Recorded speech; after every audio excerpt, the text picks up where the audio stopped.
बिस्मिल्लाहिर्रहमानिर्रहीम। मैं हूं मोहम्मद आसिफ चौधरी और हमारी सेल्स टैक्स एक्ट 1990 की जो लेक्चर्स की सीरीज़ चल रही थी उसमें आज हम प्रॉपर टैक्स पढ़ना शुरू करेंगे, क्योंकि इससे पहले हमारा डेफिनेशंस चल रही थी जिसमें हम टैक्स की टर्मिनोलॉजी को समझ रहे थे। तो आज हमारा जो चैप्टर 2 का scope and payment of tax का सेक्शन 3 है उसको हम शुरू करेंगे। ये सेक्शन 3 जो है वो चार्जिंग सेक्शन है कि टैक्स किस तरह से चार्ज करेंगे और उसको टैक्स को कौन पे करेगा। अब ये टैक्स का मतलब क्या है कि सेल्स टैक्स। अब सेल टैक्स कौन पे करेगा? नंबर 1 इसकी क्लास ए है जो सब सेक्शन 3 का सब सेक्शन 1 है, उसकी क्लास ए के मुताबिक ऐसा बंदा जो टैक्सेबल सप्लाईज कर रहा है, जो टैक्सेबल सप्लाईज करेगा for furtherance of taxable activity, तो वो बंदा उस पर टैक्स पे करेगा। टैक्स किस रेट से पे करेगा वो इसमें बता दिया कि 18% से, tax at the rate of 18%। तो सेल्स टैक्स का अब करंट जो रेट है वो 18% है। पहले किसी दौर में ये 17% भी था, 16% भी था, तो ये आज करंट जो है 18% है। मीन कोई टैक्सेबल सप्लाई करता है और फर्दरेंस ऑफ टैक्सेबल एक्टिविटी के लिए करता है तो उसको सपोज वो अनवाइस करता है 1 लाख रुपए की, तो 1 लाख पे 18% सेल टैक्स होगा। तो इस तरह से वो टोटल कलेक्ट करेगा अपने बायर से 1,18,000 रुपये। तो 18,000 रुपये जो होगा वो गवर्नमेंट को जमा करवा देगा और लाख रुपया उसका आ जाएगा।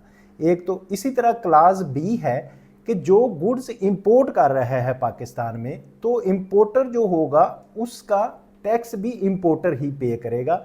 जब क्लियरेंस होगी गुड्स की, इंपोर्ट स्टेज पे आके क्लियरेंस होगी, उस वक्त जब उसकी कस्टम ड्यूटी पे हो रही होगी, उस पे कस्टम ड्यूटी को मिला के सारी वैल्यू को, जैसे वैल्यू ऑफ सप्लाईज में मैंने बताया था, उस पे सेल टैक्स चार्ज होगा और वो सेल टैक्स इंपोर्टर पे करेगा। मीन एक तो जो गुड्स सप्लाई कर रहा है वो सेल टैक्स पे करेगा, दूसरा जो इंपोर्टर है वो इंपोर्ट स्टेज पे करेगा।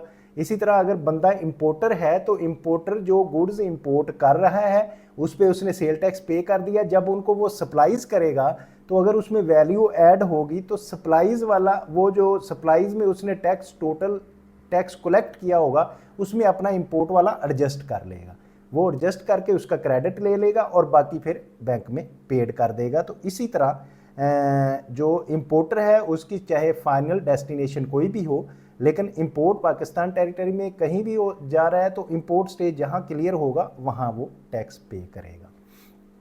अब सेक्शन 3 का सब सेक्शन 1A जो है ये इस चीज़ के रिलेटेड है कि जब कोई रजिस्टर्ड पर्सन सप्लाईज देता है किसी अनरजिस्टर्ड पर्सन को, नंबर 1।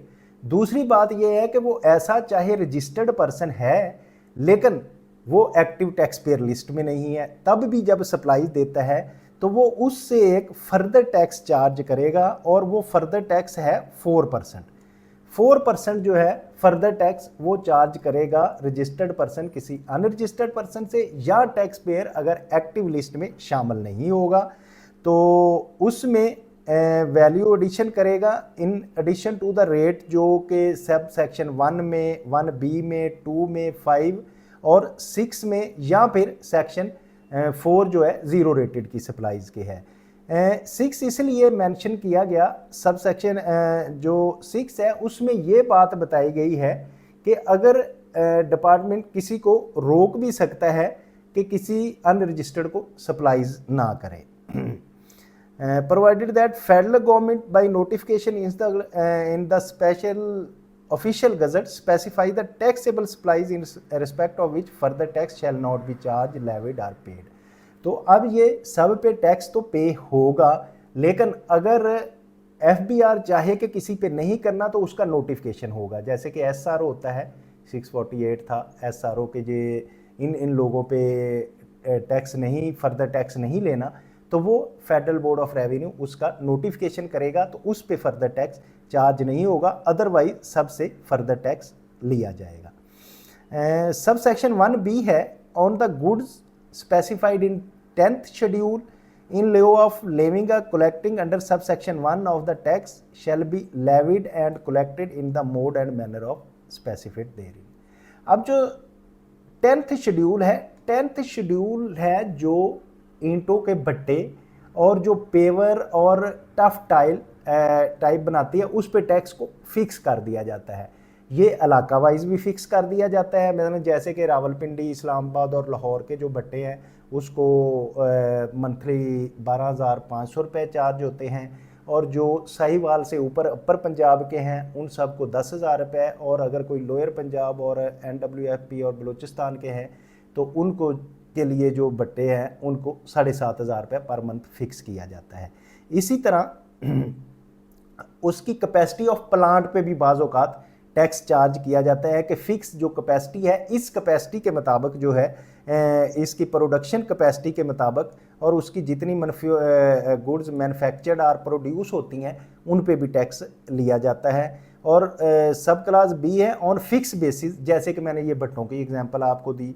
तो एंड डिफरेंट रेट्स में भी प्रिस्क्राइब्ड इन डिफरेंट रेट मुख्तलिफ एरिए के हो सकते हैं। जैसे भट्टों की मैंने आपको एग्जाम्पल दी कि रावलपिंडी, इस्लामाबाद और लाहौर में और रेट है और बाकी में और इस तरह से चलता है। सब सेक्शन 2 है not with standing the provision of सब सेक्शन 1 के साथ क्या है कि taxable supplies and imported goods में अगर कोई थर्ड शेड्यूल आइटम्स हैं तो थर्ड शेड्यूल आइटम्स पे जो टैक्स का रेट होगा वो भी 18% होगा।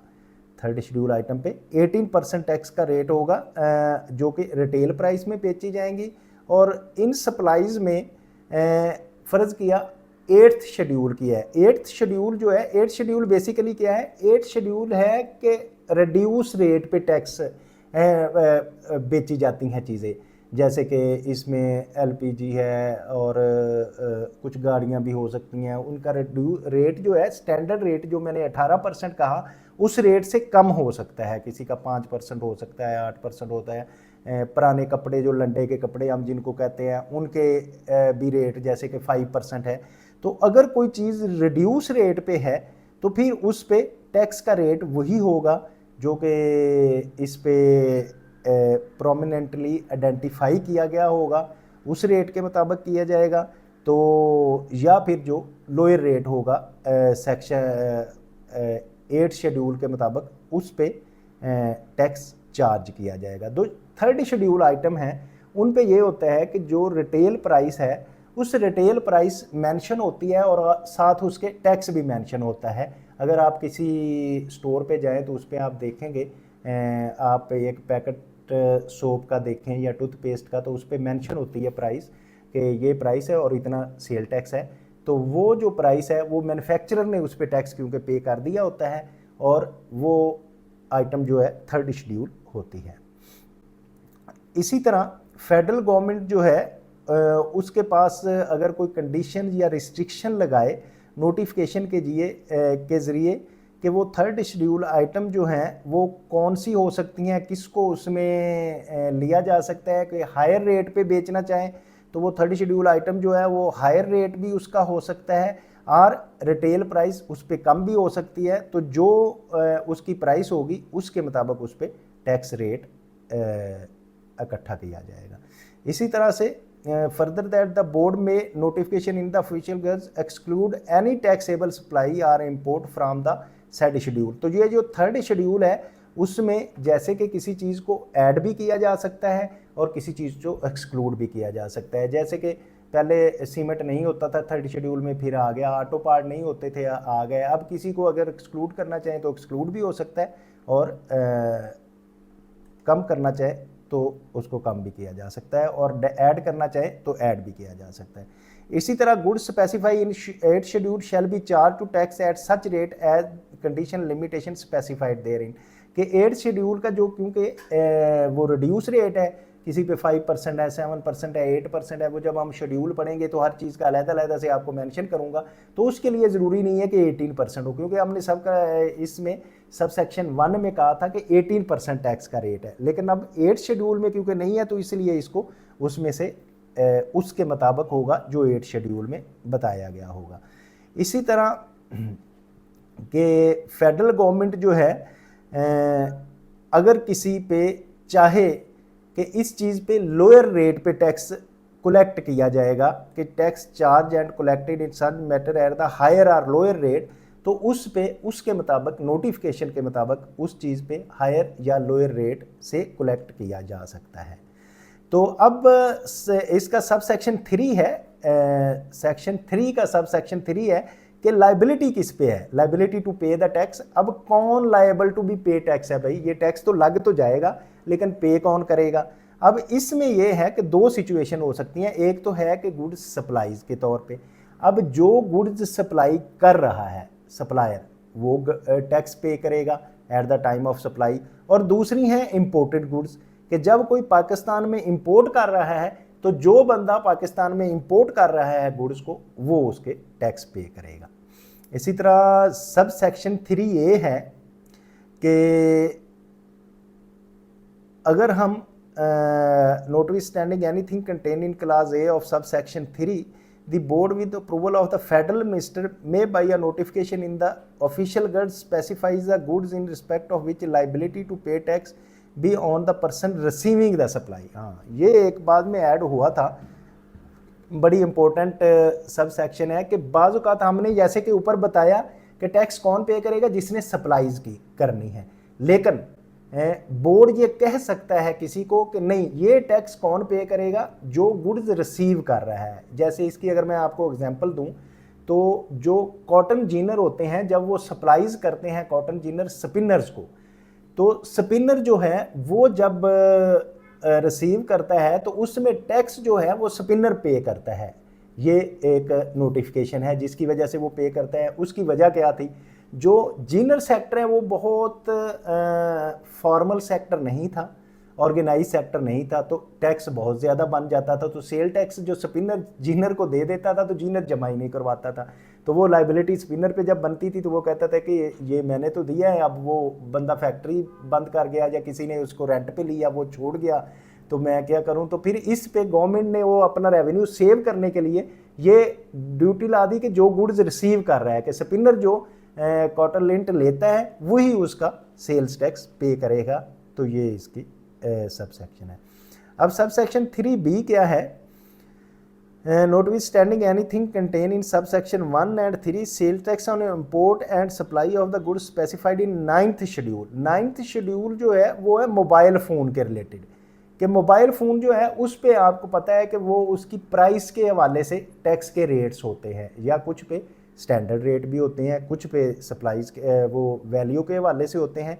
तो जो 9th शेड्यूल की आइटम है उन पे भी ज़रूरी नहीं कि 18% हो, तो जो 9th शेड्यूल में जिस तरह से बताया गया है, जिस तरह स्पेसिफाइड किया गया है, वो उस पर उसी तरह से चार्ज किया जाएगा और कलेक्ट किया जाएगा जो 9th शेड्यूल में बताया गया है शेड्यूल के मुताबिक।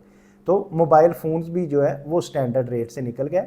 इसी तरह जैसे 8th शेड्यूल में कुछ चीज़ें निकली थी, इसी तरह मोबाइल फ़ोन हो गए। अब सब सेक्शन 5 जो है, फेडरल गवर्नमेंट में initiate the tax levied under sub section 1 के तहत जो लेवी किया है, sub section 2 and section 4 collect at such extra rate amount not exceeding the 18%। अब क्या कर सकता है कि बोर्ड किसी भी चीज़ पे एक्स्ट्रा टैक्स भी ले सकता है। जैसे कि पीछे ऐसे होता था कि जो इलेक्ट्रॉनिक्स गुड्स होती थी, पेंट्स वगैरह था, उस पे एक्स्ट्रा 2% टैक्स कलेक्ट किया जाता था। तो वो जो एक्स्ट्रा टैक्स है वो कितना किया जा सकता है, 18% तक किया जा सकता है। जैसे कि जो रजिस्टर्ड नहीं होते, अनरजिस्टर्ड कमर्शियल यूनिट करते हैं, उनको बिजली के बिल में एक्स्ट्रा लिया जाता है टैक्स। तो ये FBR का भी रूल है कि ये कलेक्ट कर सकता है किसी भी सेक्टर से, चाहे तो वो उससे एक्स्ट्रा 18% तक टैक्स कलेक्ट किया जा सकता है। सब सेक्शन 6 है, federal government the board may in lieu of the tax under sub section 1 or notification official gazette levy and collect such amount of tax at it may deems fit. Any supplier or class of supplier or any goods or class of goods may also specify in the mode manner and time of payment of such amount, कि इसका किसी भी class के लिए और भी किया जा सकता है कि ये इसका मोड और मैनर और तरह से पे हो सकता है। यही नहीं कि ज़रूरी है सप्लायर पे करेगा, इंपोर्टर पे करेगा, कोई और भी इसका मोड अगर गवर्नमेंट चाहे तो वो उसकी कर सकती है। अगर हम सब सेक्शन 7 की बात करें तो उसमें यह है कि जो परचेज़र है वो टैक्स विद हेल्ड कर सकता है। ये हमारा 11th शेड्यूल है जिसमें हम विद होल्डिंग के मतलब सारा पढ़ेंगे 11th शेड्यूल में कि कौन कौन with holding agent sale tax के हवाले से हो सकता है, कौन विद हेल्ड कर सकता है। जैसे कि एग्जांपल मैं आपको देता हूं कि अगर अनरजिस्टर्ड सप्लायर किसी भी कारपोरेट सेक्टर को सप्लाईज देता है तो अनरजिस्टर्ड से जितनी परचेज करेगी उसका 5% of the value tax with held होना है।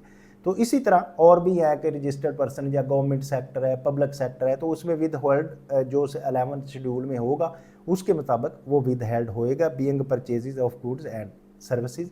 लेकिन जो सर्विसेज प्रोविंसेस के पास हैं other than the services liable to sale tax under the provincial enactment, तो उन पे नहीं करना जो प्रोविंसेस की सर्विसेज हैं, लेकिन जो बाकी हैं उन पे वो विद हेल्ड करना है। किस तरह, जैसा कि 11th शेड्यूल में बताया गया है और नोटिफिकेशन गजट किया गया है उसके मुताबिक इस पे सेल्स टैक्स विद हेल्ड करना है।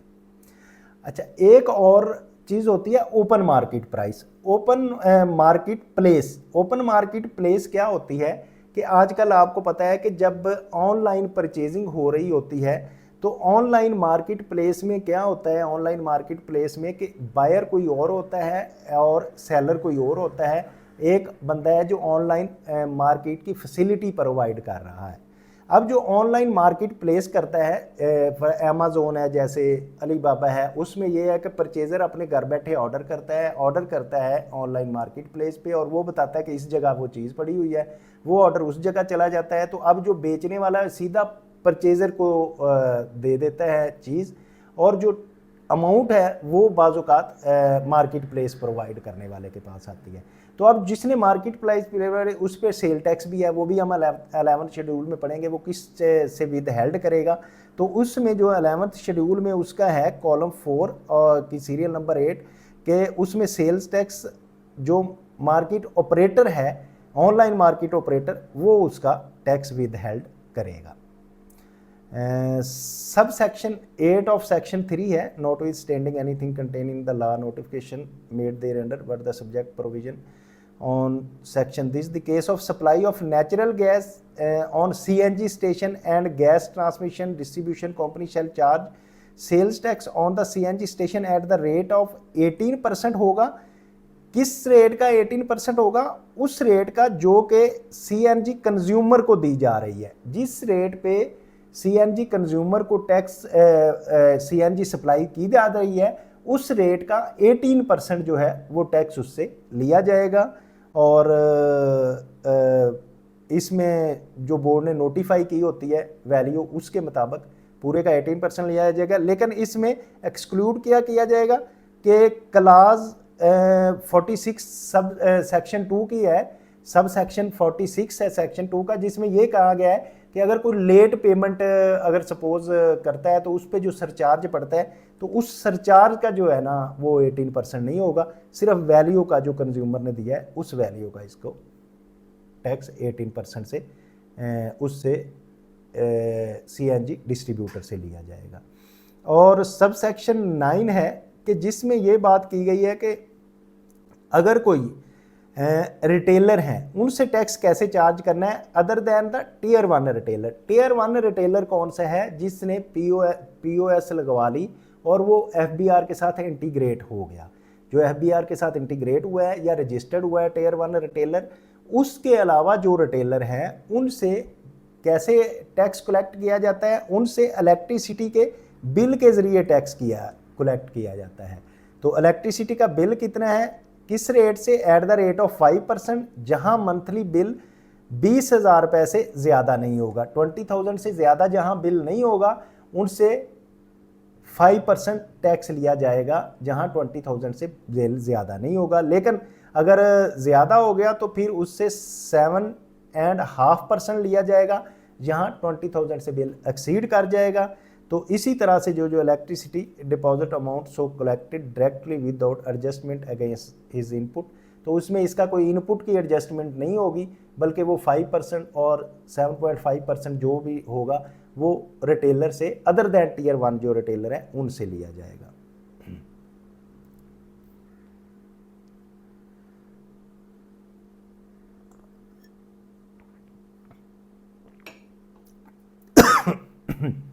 इसी तरह जो कमिश्नर है वो अपनी जो जुरिस्डिक्शन है उस जुरिस्डिक्शन में से किसी को टीयर 1 के रिटेलर में से निकाल भी सकता है और डाल भी सकता है।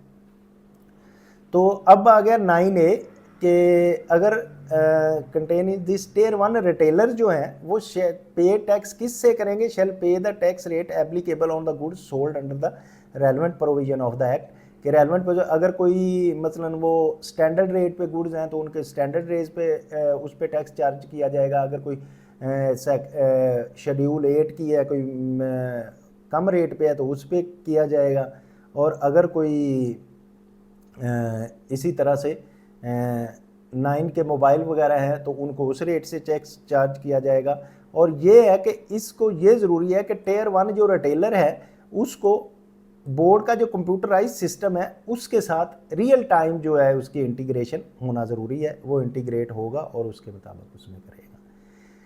फिर एक आ गया 13 शेड्यूल। 13th शेड्यूल क्या है? 13 शेड्यूल ये है कि जो हमारा करता है स्टील सेक्टर को, कि जिसमें हमने ये कहा कि स्टील सेक्टर की प्रोडक्शन कैसे मेजर की जाएगी। कि अगर वो बिजली का बिल उसका 700 यूनिट होते हैं तो हम कहेंगे कि 1 मेट्रिक टन स्टील मेल्ट हुआ है। और 110 यूनिट होते हैं तो हम कहेंगे कि री रोल जो हुआ है वो 1 मेट्रिक टन हुआ है।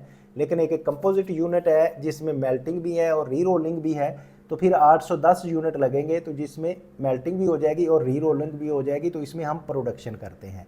तो 13 शेड्यूल में फिर रेट भी दिए होते हैं। तो हम इसमें ये करते हैं कि हम उसकी जो मिनिमम प्रोडक्शन है जो हमने मेंशन कर ली तो उसके मुताबिक उसने सेल टैक्स पैदा देना है। अब अगर ये हुआ कि किसी महीने में है कि मिनिमम प्रोडक्शन जो है वो उसकी क्वांटिटी ज़्यादा है उसकी सप्लाई से, तो वो मिनिमम प्रोडक्शन जो है क्वांटिटी ऑफ सप्लाई से उसमें ज़्यादा है तो मिनिमम प्रोडक्शन जो है उस पे सेल टैक्स पे करेगा। तो ये इसमें जो सब सेक्शन 9AA है कि प्रोडक्शन पे टैक्स हमने लेना है मिनिमम प्रोडक्शन पे। अब सब सेक्शन 12 है act the federal government in addition of tax under sub section 9 by a notification in the levy and collect such amount of tax rate from such date as deemed fit from the retailer other than those filing in the tier through their monthly electricity bill। ये जैसे मैंने बताया कि वो federal government जो है वो उससे कलेक्ट करती है रिटेलर से इलेक्ट्रिसिटी बिल्स के अगेंस्ट।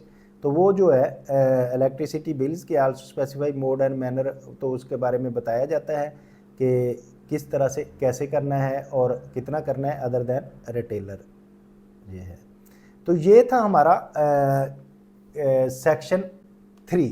अब सेक्शन 3 जो है ये इसको बेसिकली चार्जिंग सेक्शन भी हम कहते हैं। तो चार्जिंग सेक्शन का अब क्या हमने टोटल इसमें पढ़ा, इसमें हमने ये पढ़ा कि जो सेल्स टैक्स है वो एट द रेट ऑफ 18% हम चार्ज करेंगे। अगर वो किसी अनरजिस्टर्ड को सप्लाई कर रहा है सप्लायर और वो एक्टिव टैक्स पेयर लिस्ट में नहीं है तो उससे फर्दर टैक्स 4% लेंगे। फिर इसमें हमने ये कहा कि जो सप्लाईज कर रहा है बंदा वो टैक्स पे करेगा और जो गुड्स इंपोर्ट कर रहा है वो टैक्स पे करेगा। इसमें से 18% की शर्त किन में से निकाली कि जो मिनिमम रेट है शेड्यूल 8 है, शेड्यूल 9 है और फिक्स जिन पे टैक्स है शेड्यूल 10 के मुताबिक। और फिर विद होल्डिंग के बारे में भी बताया गया कि विद होल्डिंग जो है 11 शेड्यूल के तहत हम विद होल्डिंग भी करेंगे। और फिर टैक्स टियर 1 रिटेलर से लेने का भी तरीका बताया गया कि जिस रेट पे वो रिटेल करेगा इंटीग्रेटेड होगा सिस्टम उससे लिया जाएगा। और जो रिटेलर हैं टियर 1 में रजिस्टर्ड नहीं है उनसे इलेक्ट्रिसिटी बिल पे टैक्स लिया जाएगा। तो ऑलमोस्ट ये सारी चीज़ें मेरा ख्याल है आप समझ गए होंगे कि टैक्स कैसे पे होना है, किसने पे करना है, ये सारी इसमें बता दी गई हैं। अब एक सेक्शन 3B है छोटा सा, इसको हम सेक्शन 3 ख़त्म ही कर देते हैं 3B के साथ करके। तो इसमें बेसिकली ये होता है कि collection of excess tax. Excess tax क्या है? ये बड़ा टेक्निकल सी चीज़ है, इसको आप अगर समझे तो मैं पहले आपको समझा देता हूँ इजी, तो पढ़ना तो इतना कोई मुश्किल काम नहीं है। होता यह है कि मैं अगर रजिस्टर्ड पर्सन हूँ, मैंने अपने बायर से टैक्स कलेक्ट करना था 18%।